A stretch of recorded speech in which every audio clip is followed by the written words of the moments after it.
look directly at the camera because I'm driving, but as I'm driving and I'm brainstorming and thinking, I just wanted to drop this video to you because I think about my beginnings when I made up my mind that I wanted to become an entrepreneur, that I decided to quit my job, my 9-to-5. And sorry y'all, I gotta plug up my phone so it doesn't die while I'm recording.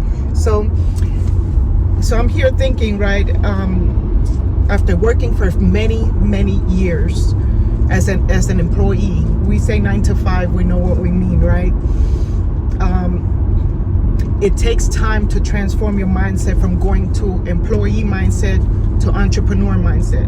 So as an employee, you're working for somebody, you're getting paid vacation, time off, you work a set schedule, and you're guaranteed your pay at the end of the pay period, whether it's weekly or bi-weekly or monthly.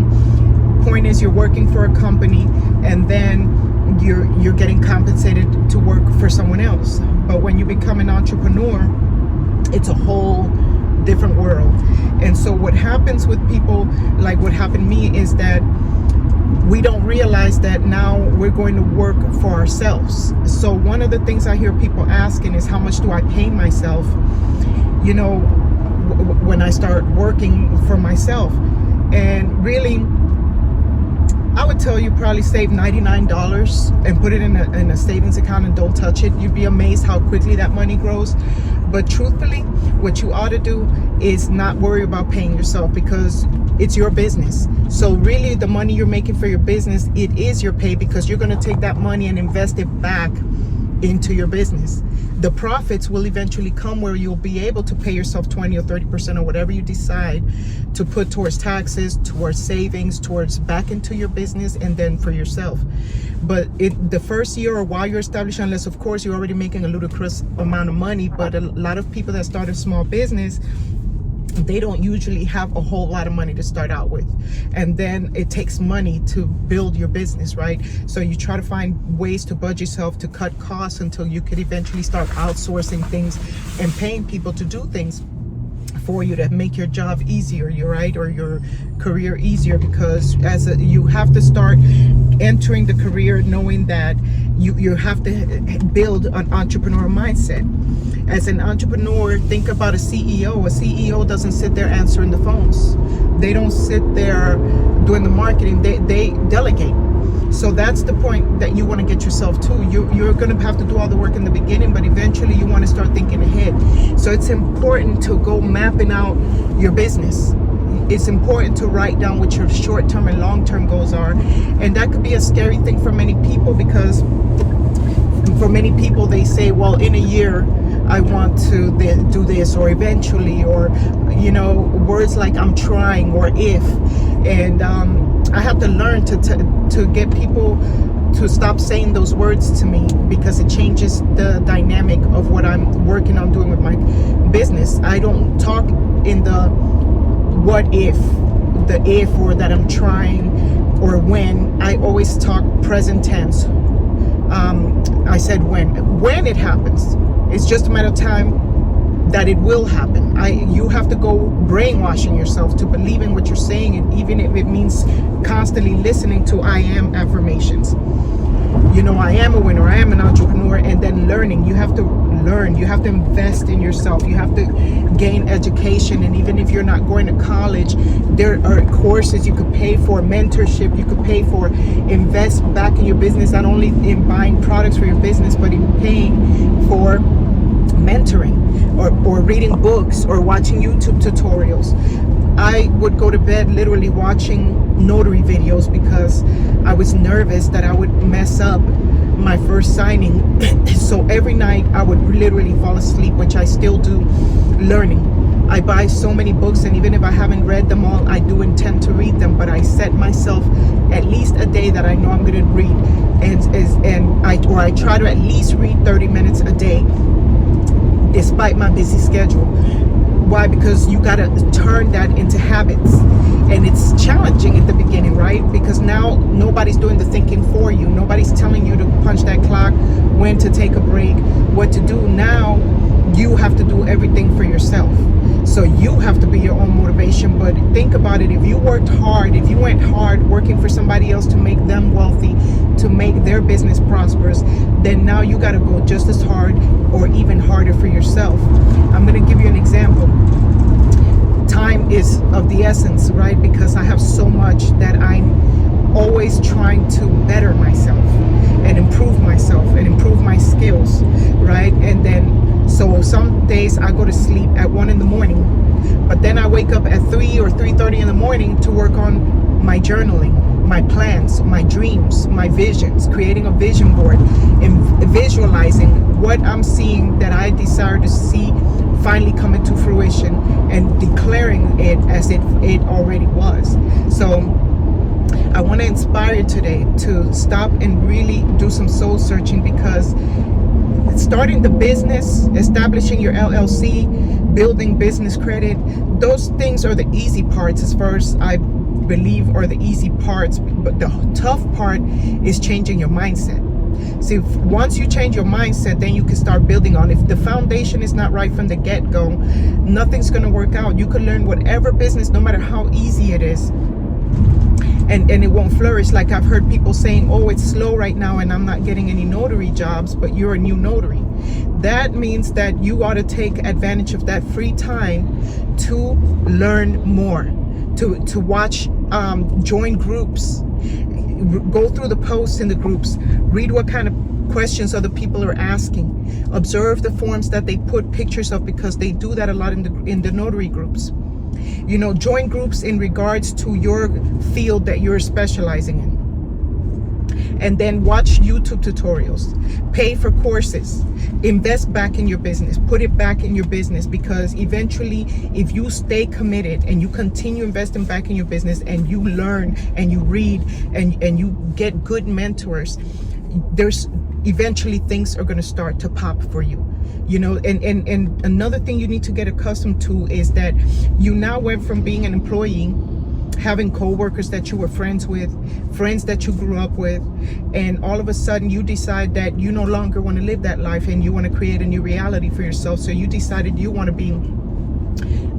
to be an entrepreneur. So guess what? These people cannot guide you because they don't know what it's like, because they've never walked a mile in those shoes. So you're seeking advice from people that are clueless, and along the way you're going to lose friends. You know, if they're your true friends, they're going to be with you for the long run regardless. But most people are going to fall to the wayside because they're only there for you for a season, right? And a lot of them are going to disappear from your life. You're going to fall out with a lot of people because you're not going to have the time anymore, because you're going to be busy focusing on your business. You're not going to have time anymore for, you know, to go out to drink and everything. But see, if you sacrifice now, then while they're partying, while they're, you know, watching Netflix, you're going to be educating yourself, learning all you can about your business, and eventually you'll be able to do things that they'll never be able to do. You'll be able to be a blessing to other people as well, because it's about paying it forward. Because it's not just the what I desire to do, but why do you desire it? That's another question you need to ask yourself. Why do I want this? Why do I have this desire? What do I plan to do with it when I get it?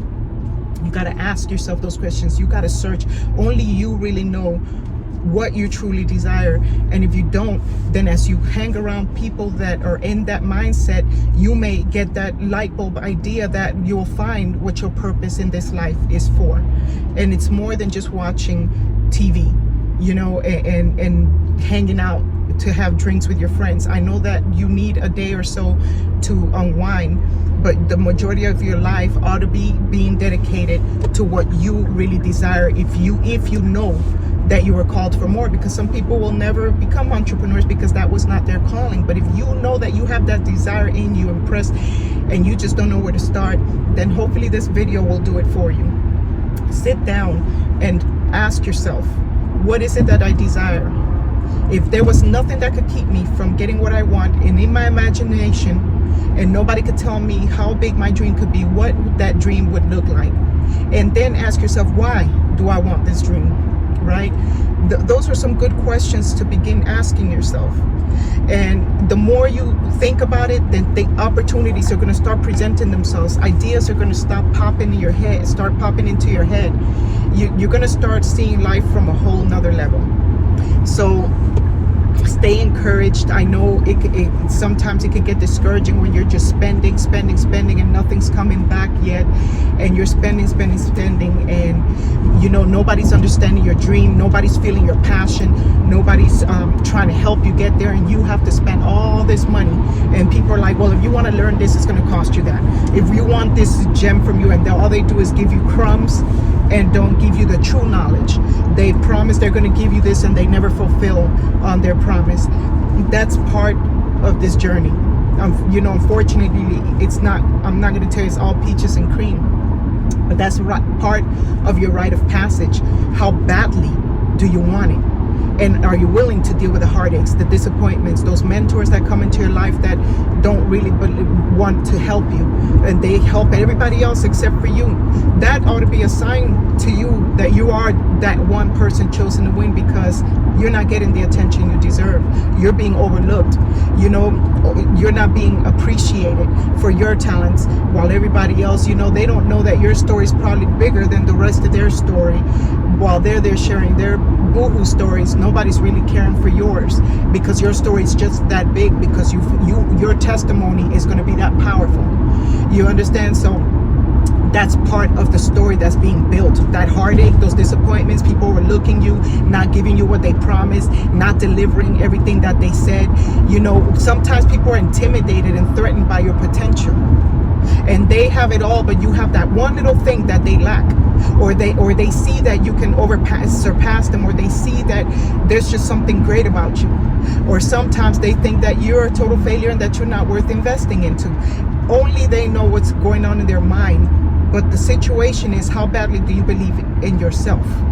Don't worry about what people think about you. Somebody's always going to have an opinion, and everybody's not going to be your client, and everybody's not your mentor, but in a way they are. Be a student of life. Learn even from those people, and learn the kind of person you will not want to be when you get into the level that they're at. Learn from people's behaviors and tell yourself, that's who I desire to model. I don't want to be like this person that doesn't fulfill their promises. You will go and knowing what the true purpose is of why you're doing it, and if you want it bad enough, eventually it's going to happen, because you believe in yourself that much. Because a lot of people that succeed, that I see, a lot of them don't have a whole lot of education, and they're probably not even half as intelligent as you are. But what happens with them is that they're that hungry for their dream. They believe in their dream, and they know they can do it. And that's why there's so many intelligent people with college degrees who have not fulfilled their dream, because they don't believe in their dream as much as that person who probably never even went to college. So a college degree is not what determines your success. It's your belief in yourself, and your desire, and your hunger, and your passion, and what you're willing to give back for it. Because it's about giving. It's about servitude. It's not just about getting paid and demanding a fee.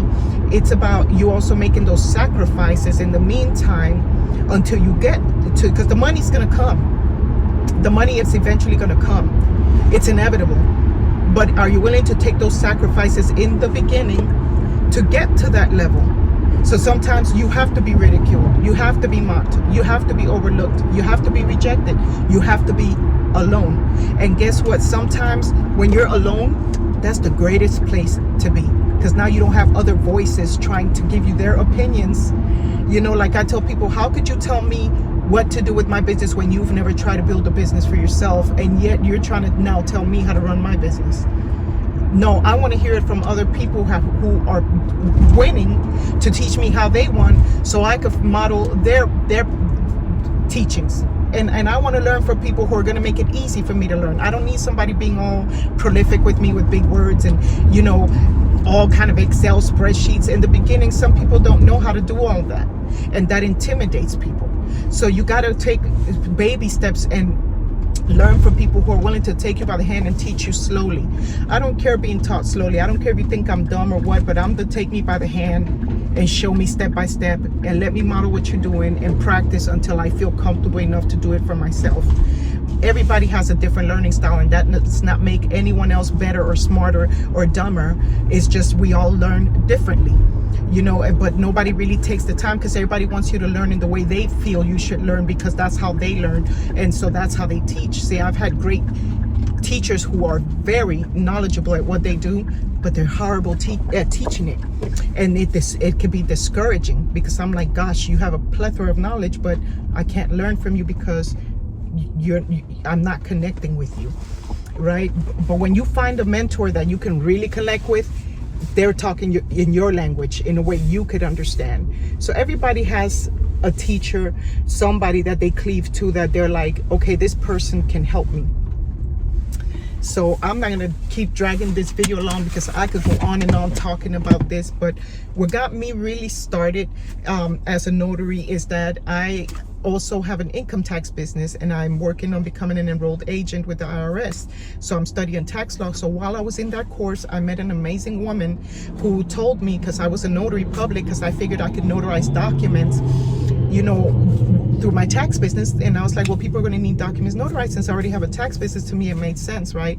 I didn't realize that it was going to open up a whole new world for me, and what a gem lied behind that notary stamp that I was taking for granted until this woman. See, opportunities, whenever you're open to an opportunity, different doors will open up. People will walk into your life when you least expect it. And this amazing angel of a woman taught me everything I needed to know. And you know how you teach a man how to fish? That's what she did. She taught me how to fish, and I ran with it. And now I have my certificates for permit runner. I got my remote online notary certificate. I can do apostilles. I'm a notary public. I'm a loan signing agent, and I study. I study and I study. And then I study some more. Why? Because I'm so hungry to win. And so now I can combine my tax business and my notary business while yet keeping them separately, so that I could provide a good service. Why? That's why I like to learn, because I want to give my best to who I'm serving. I love to serve, and I live by my integrity. I like to mean what I say and say what I mean. If I told you I'm going to do something, I mean it. Like, there's people that will tell you, oh, I'm going to give you a Google review, and they never do it. Yet they just finished getting sworn in. You just told the lie, right? But people don't think about stuff like that. And sometimes people's days are so busy, they meant to give you that review and they didn't. But guess what? I have a motto that I heard somebody say years ago, and it goes like this: some will, some won't, so what? Someone's waiting. Someone is waiting. Don't worry about the won'ts. Worry about those who will. And if you asked and they didn't do it, move on to the next. Somebody will support you. Somebody will help you. Keep on keeping on seeking, and I promise, if you keep seeking and believing, it will manifest little by little. It's not gonna all happen at once, but you can't give up. Don't get discouraged. And when your time is down, when your money's low, that's the time to open the books. That's the time to watch videos. That's the time to educate your mind, or to go into meditation mode and clear your mind and think about your dream and visualize. Do productive things with that downtime, because once you get busy, you might not have time enough. Like me, I'm always studying, because in my free time, like right now, as I'm driving, I'm listening to tutorials to educate my mind, to be able to get better at my craft, because it's a lifetime of learning, right? You don't learn everything and then you stop. No, that's when you go even harder. And so you learn from people, and then you're going to have your own style of doing things, your own passion, your own way. And so don't allow anybody to come and discourage you to the level that you believe that you're not good enough, or that they're better than you. They let them win in their way, and allow the universe to give you your wins in your way. Be humble, and don't worry about being overlooked, being disrespected, being mocked, overlooked, all that good stuff. That's part of the rite of passage. It's a lonely path, it is, but unfortunately, because it's a lonely path, then you have to go through those disappointments, unfortunately. But why? Because the universe is now separating you. The Father is separating you and putting plans within the universe to let you manifest what you asked it for, right? And so he has to set you apart. He has to make you put you in a place of solitude, so that you could get broken into a whole new way of thinking. There's a scripture that says, be transformed by renewing your mind. That means you got to be born again to think again. Like, you got to go back to being like a baby, to learn things all over again. And it's a beautiful thing, because the more you learn, the more passionate you become about what you're doing. You're more than glad to open those books and read them. You're more than willing to pay for a mentor, because you having fun now doing it. Learn to have fun and not to always be about money and I'm not doing this and I'm not there yet. What you have, work with that, and then go building on top of that. Every baby step. You didn't start going to high school the day you entered elementary school, right? You kept evolving, and that's life, period. We're students of life, and people will be sent into our lives, and hopefully you will find this video, whether by accident or whether you're subscribed. If this video resonated with you, then go ahead and click like and subscribe and hit the notification bell so you could catch my videos every Wednesday, because my videos are not just for notaries. It's for people who are looking to transform their mindset. That's why I call myself the motivational notary, because I'm going to go talking to you about all kind of topics. So how I got started in the notary business is the title of the video. I already told you, somebody opened that door for me and I took off running, and now I'm trying to maximize this and maximize it in 10x what I've learned, right? So stay beautiful, stay positive, learn to laugh, listen. Like me, when I'm on the road, I'm listening to my reggae music, because when you're on the road a lot, you got to listen what you want. I'm a hopeless reggae fanatic. I love reggae music. Eventually I'm going to start my TikTok videos, and I'm going to be doing my videos with reggae music in the background, because that's me. I grew up, I'm part Caribbean, and I grew up in the Caribbean setting. So anybody that listens to reggae music knows that reggae music was not meant to be played low. So I always jokingly tell my clients, yeah, when you hear that reggae music bumping, that's probably your local notary passing you by, and that's how you'll know it's me, And so you have to go being you, be authentic, be yourself, and whoever's going to cleave to you will cleave to you, and whoever's don't, let them go. Let them go. Anyway, I love y'all. Stay beautiful. I got to go print these documents because I got a signing soon, and I got to go change out of these jeans. And I will see y'all in the next video on the other side. Hey, hit subscribe, hit like, share, and support your sister.